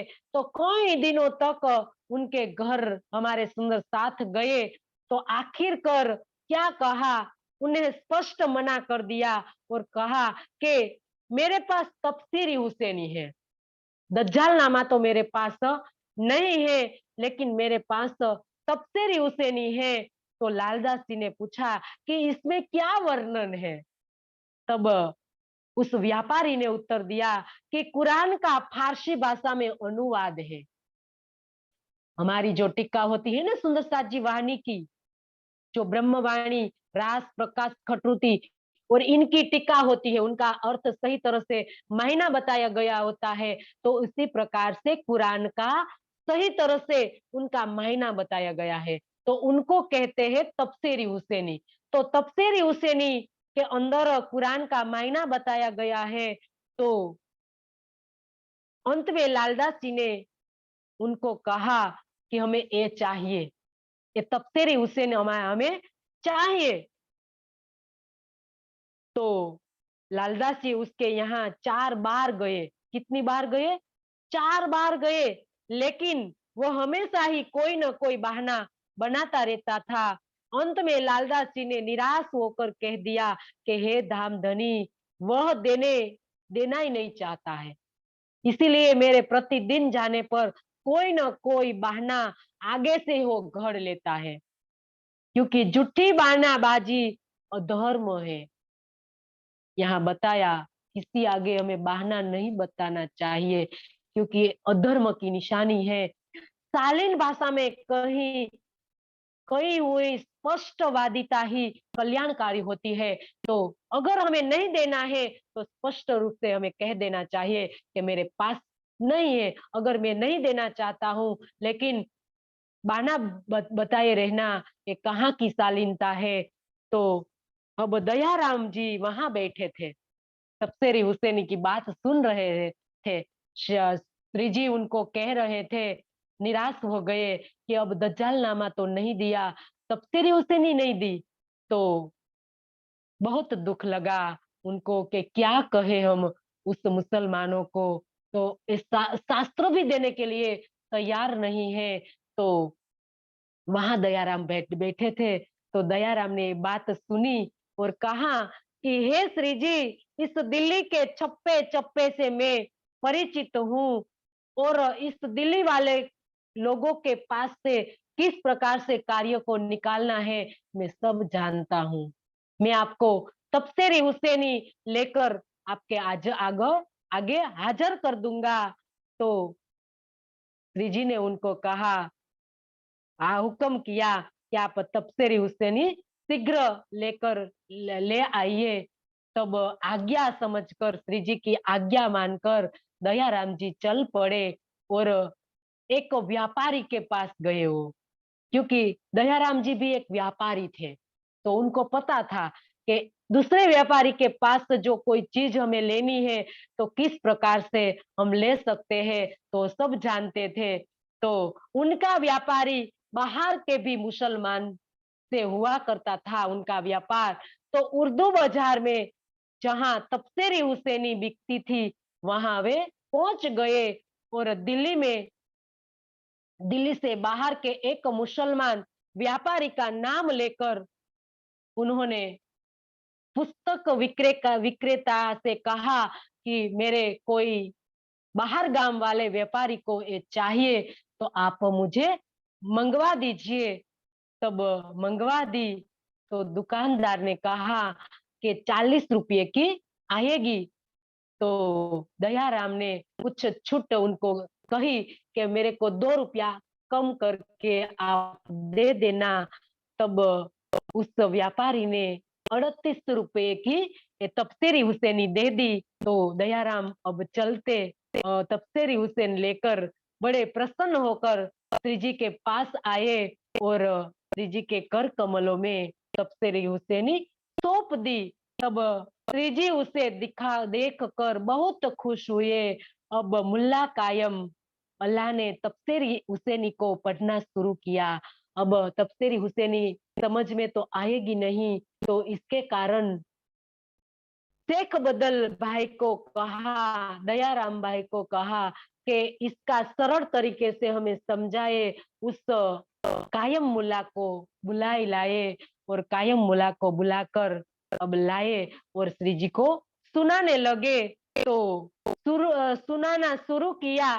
जब 30वें पारे की इन्ना इंजुलना सूरत पढ़ी तो इसके अंदर व्रज रास और जागनी ब्रह्मांड की साक्षी मिली। जब इना आतेना सूरत पढ़ी तो परम धाम की जमुना होच कोर स्वर, उनके अंदर मंदियम स्वर करके लिखा हुआ था उनका वर्णन। तो जिसे सुनकर श्री जी इतने खुश हुए कि 3 दिन तक लगातार सुनते रहे। सुंदर साथ जी, तब श्री हुसैन कितने दिन सुनी? 3 दिन तक सोया भी नहीं, खाया भी नहीं। सुंदर साथ जी, ये है तड़प, इसको कहते हैं तड़प। हमारे अंदर कहाँ तड़प है इस ब्रह्मवाणी को? अब तो हमें कोई तफसीर हुसैनी पढ़ना भी नहीं जाना है, कुरान को भी नहीं खोजना है, कुछ नहीं खोजना है। सिर्फ हमें इस ब्रह्मवाणी के रहस्यों को समझना है। उसके गुह्यतम जो बात बताई है ये सिर्फ हमें दिल में धारण करनी है। तो ये हमसे नहीं हो रही है। सुंदर साथ जी हमारे धनी 3 दिन तफसीर हुसैन पढ़कर, इनके अंदर सिर्फ परम धाम का वर्णन सुनकर हमारे धनी 3 दिन नहीं सो पाए, खाया भी नहीं। कितनी उत्कंठा रही होगी सुनने की। सुंदर साथ जी, ये उत्कंठा भरनी है हमें हमारे अंदर, तब जाके हमारी आत्मा जागृत हो पाएगी। क्योंकि अभी तो हमारे अंदर ऐसी खुशबू ही नहीं है आत्म को जागृत करने की, कि अभी हमारे को आत्म को भी जागृत करना है। एक निष्ठा भरनी होगी, एक तड़प भरनी होगी, तब जाके सुंदर साथ जी हमारी आत्म जागृत होगी। तो यहाँ धनी ने हमें बताया कि 3 दिन तक गद्दी पर बैठकर एक सीमित दायरे में सुंदर साथ जी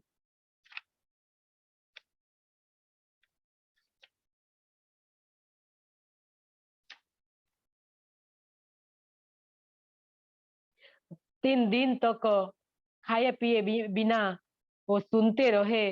तो कुरान में परम धाम के सांकेतिक वर्णन की बात पत्रों द्वारा चारों ओर भिजवा दी सुंदर साथ जी। जे जो बात कुरान की जो बात खुली, तो ये सब बात सब सुंदर साथ को विदित कर दी। नौतनपुरी में बिहारी जी को भी पत्र के द्वारा सब सूचना भेज दी और लिखा कि हरिद्वार के कुंभ मेले में श्री प्राणनाथ जी को सभी आचार्यों ने श्री विद्याभिनंद बुद्ध निष्कलंक स्वरूप मानकर उनकी आरती उतारी तथा सब बुद्ध जी को शाखा भी प्रारंभ हो गई है।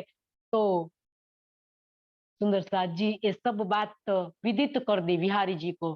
तो बिहारी जी ने पढ़ी ये सब बात तो सोचने लगे कि मैंने जिस मिहिराज को समाज से बहिष्कृत किया, तो वे आज संसार में पूज्य हो गए। सबसे सब उनको पूज रहे हैं तथा मैं गद्दी पर बैठकर एक सीमित दायरे में ही रह गया। तो मिहिराज इस समय तो इतना ऊंचाई पर पहुंच गया है कि सदगुरु धनी श्री देवचंद्र जी के आशीर्वाद से है। क्या कहा उनने कि वो इतनी ऊंचाई पर पहुंचा है तो सदगुरु महाराज की आशीर्वाद से है। वो ऐसे ही थोड़ा ऊंचे पहुंचा है। तो क्या कहा उनने, मैं उनको गद्दी पर बैठा हूं, तो इस सदगुरु की गद्दी पर तो मैं बैठा हूं, तो लेकिन मेरा हुक्म वो नहीं मान रहा है और स्वयं को ही बड़ा बताते रहता है। तो इसी के कारण ऐसा कब तक चलेगा।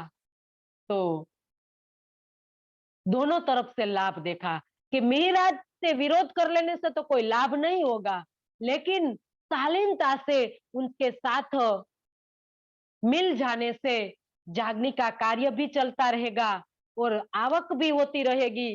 क्योंकि अब उज्जड़ हो गया मंदिर, मंदिर में कोई आता नहीं है, क्योंकि सुंदर साथ जी जहां ज्ञान की चर्चा होती है वहां सुंदर साथ जाता है। क्योंकि ज्ञान ही तुम नहीं देना चाहते हो तो सुंदर साथ क्यों आए। तो अब सुंदर साथ आता नहीं है तो धन भी आता नहीं है, सब बंद हो गया। तो अब मंदिर का गुजरान कैसे चले, सब चलाना है। तो अब क्या किया, मिहिराज के साथ अब घनी भाव रखना ही होगा, उनके साथ व्यवहार रखना ही होगा। तो ऐसी स्थिति में यदि उससे मेल कर लिया जाए तब समझा बुझा कर गादी के अधीन रहकर जागने का कार्य भी चलता रहेगा। तो क्या होगा, एक तीर से दो निशान सज जाएंगे। हमारा मंदिर की आवक भी चलती रहेगी और जागने का कार्य भी चलता रहेगा। तो इस प्रकार से तीनों को, नाग जी, संग जी और प्रेम जी, तीनों को पत्र लेकर दिल्ली भेजते हैं। अब आते हैं तीनों, नाग जी, संग जी और प्रेम जी नौतनपुरी से आए हैं। तो क्या उद्देश्य लेकर आते हैं कि अहम लेकर आते हैं, मन के अंदर एक ऐसी भावना लेकर आते हैं और श्री जी को समझाने लगते हैं।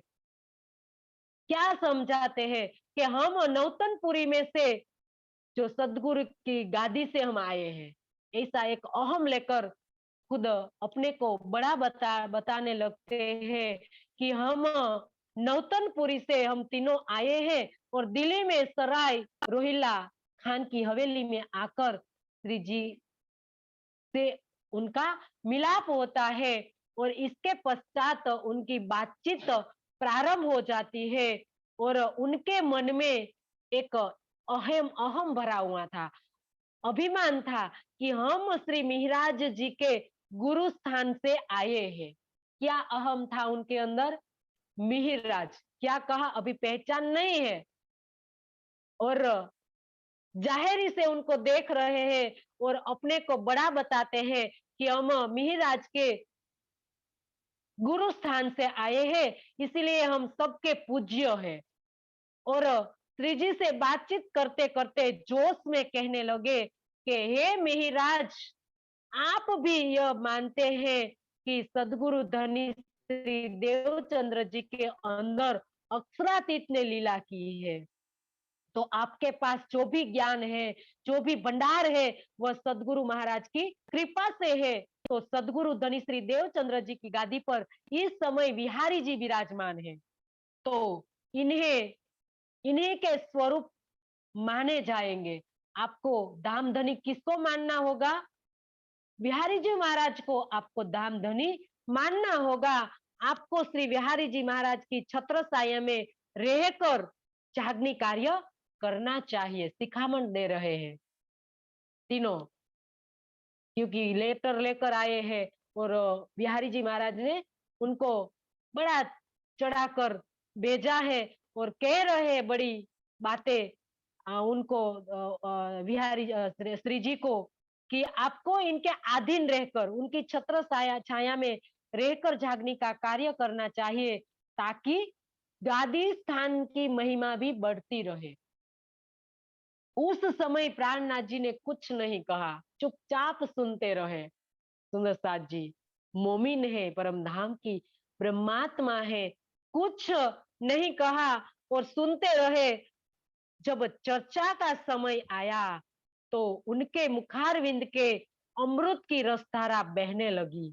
अब चर्चा में सब कह दिया कि क्या कहा कि वेद और कतेब दोनों पक्ष का, दोनों एक मुट्ठी की ठोर। क्या कहा कि हिंदू कहे हम पा कहे, मुसलमान कहे हम पा कहे, हिंदू कहे हम उत्तम। दोनों एक एक बंदे का, दोनों एक बंदे का है, और एक राख और दूजी खाख। तो इस प्रकार से श्री जी ने अपना चर्चा का दौर शुरू किया।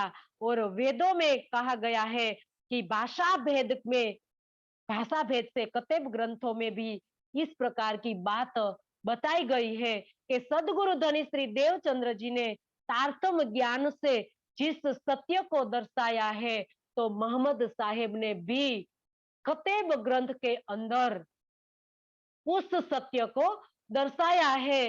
अज्ञानतावश हम लोग संसार के अंदर लड़ते झगड़ते रहते हैं। हिंदू और मुसलमान दोनों भाषा से अलग, वेशभूषा से दोनों अलग अलग मान रहे हैं, लेकिन दोनों ने एक ही बात की है। जो धनी श्री देवचंद्र जी ने जो बात की है, वही बात मोहम्मद साहेब ने कही है।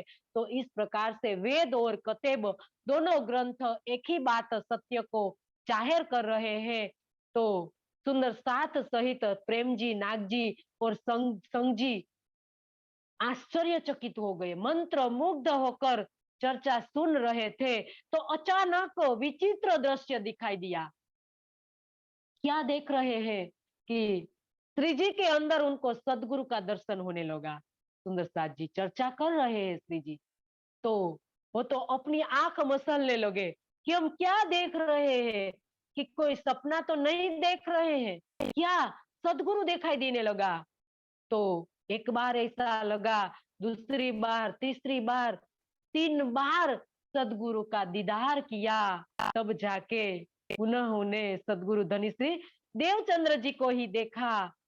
और वापस उन्हें अपनी आंख को मसली और अपनी भूल का उनको एहसास होने लगा कि आसन ऊपर साक्षात सदगुरु धनी श्री निजानंद स्वामी दिखाई दे रहे हैं और आश्चर्यचकित होकर उनका दीदार कर रहे हैं। अब चर्चा समाप्त हो गई और आसन पर श्री तीनों आए, श्री जी के चरणों में प्रणाम किया, झुक गए श्री जी के चरणों में और कहने लगे कि आपके हृदय में विराजमान श्री निजानंद स्वामी का हमने दर्शन कर लिया है।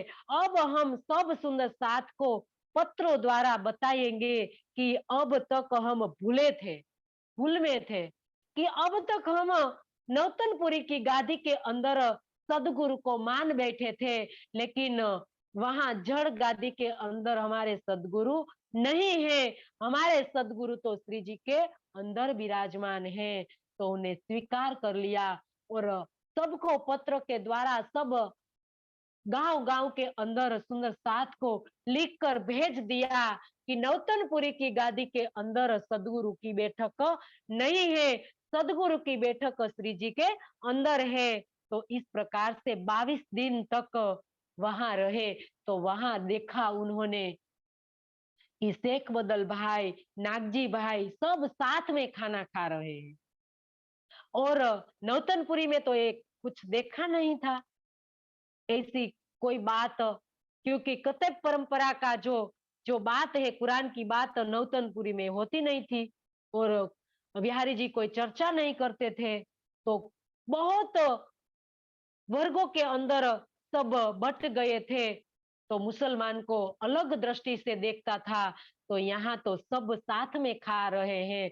तो अब चर्चा के माध्यम से भी सबने समझ लिया कि सदगुरु की बैठक श्री जी के अंदर है और सब एक ही है।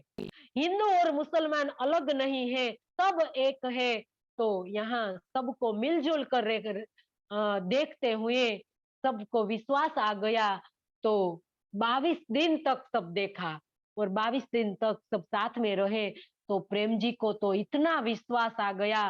तो प्रेम जी तो श्री जी के चरणों में रह गया। और नाग जी और संग जी दोनों, श्री जी ने दोनों को अढळक धन देकर विदा किया, क्योंकि उनको पता था श्री जी को कि बिहारी जी को धन की जरूरत है। तो इसी के कारण ज्यादा ज्यादा और ज्यादा धन देकर विदा किया। और दोनों रास्ते में सब सुंदर साथ के घर जाते हैं।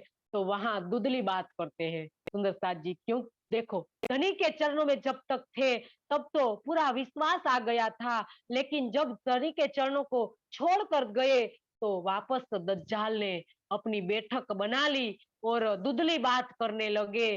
कभी कहते पत्र के द्वारा तो सबको विदित कर दिया था कि श्री जी के अंदर सदगुरु विराजमान है। और उनके घर जाकर कहने लगे कि नौतनपुरी की गादी के अंदर श्री जी की बैठक है। तो इस प्रकार से दुधली बात करते हुए सुंदर साथ ने देखा तो उनको धिक्कारा। सबने, सब सुंदर साथ ने उन दोनों को धिक्कारा। अब दोनों नौतनपुरी आए और नौतनपुरी आकर अब बिहारी जी को बताने लगे, सब बातें बताने लगे, क्योंकि सत्य कभी नहीं छुपता है सुंदर साथ जी, कहीं ना कहीं तो प्रकट हो ही जाता है। अगर हम कभी छुपाते रहेंगे लेकिन सत्य बात निकल ही जाती है। तो बता दिया बिहारी जी को कि सदगुरु का साक्षात हमने दर्शन किया है श्री जी के अंदर। तो बिहारी जी को रीस चढ़ गई, क्रोध आ गया और सिंहासन पर उठकर वो तो बाहर निकल गए। कई दिनों तक सुंदर साथ ने उनको मनाया। कई दिनों तक संग जी और नाग जी उनके पैर पड़े, लेकिन वो कहाँ मानने वाले थे, वो माने ही नहीं। और 8 दिन हो गए और 8 दिन के बाद सब सुंदर साथ ने जैसे तैसे करके सुंदर साथ ने मना लिया और कहा कि आपके अंदर ही धाम धनी विराजमान है, आप ही हमारे धाम धनी हैं। और सबको नाग जी और संग जी ने वापस पत्र में लिखकर बता दिया कि नौतनपुरी की गद्दी में सदगुरु विराजमान है, आप मत मानना सदगुरु के जो बैठक है श्री जी के अंदर नहीं है, ये हमारी भूल थी। ये सब बात वापस पत्र में लिखकर भेजी, तब जाके बिहारी जी माने और वापस जैसे तैसे मनाकर नौतनपुरी की गद्दी पर बैठा दिया। तो इस प्रकार से यहाँ ये प्रसंग धाम के धनी ने यहाँ हमें बताया कि निजानंद स्वामी की गद्दी बिहारी जी की महाराज के अंदर है।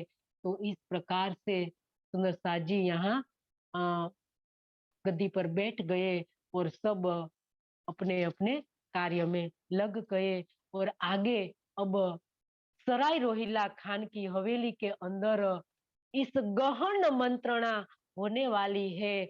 और अब सब भी जो भी उपाय करना था सब उपाय कर दिया। तो अब गहन मंत्रणा होने वाली है। तो अब सब सुंदर साथ वहां मिलते हैं और क्या गहन मंत्रणा करते हैं, तो ये सब बातें हम कल के बितक में लेंगे। क्योंकि सुंदर साथ जी जो 7 निशान बड़े बड़े कहे हैं, ये 7 निशान का जो निशान की समझूती भी हम कल की बितक में समझेंगे। और किस प्रकार से रुका एक एक उनके दरबारियों के आगे देकर कांजी भाई देने के लिए जाएंगे। तो ये बितक हम कल सुनेंगे। आज की बितक यहाँ हम पूर्ण पूर्ण करेंगे और चौपाई को दोहरा दोहरा कर आज को हम पूरा करें।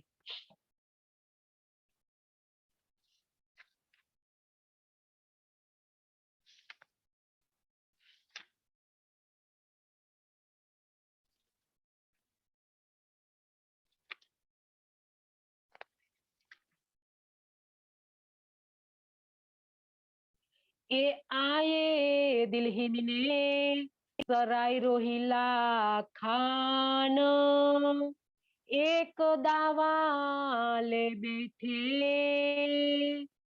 इनका तिन पर था ईमान, इनका तिन पर था ईमान। बोलिए श्री प्राणनाथ प्यारे की जय, सदगुरु महाराज की जय, श्री जियावर धाम के धनी की जय, समस्त सुंदर साथ की जय। प्रणाम जी।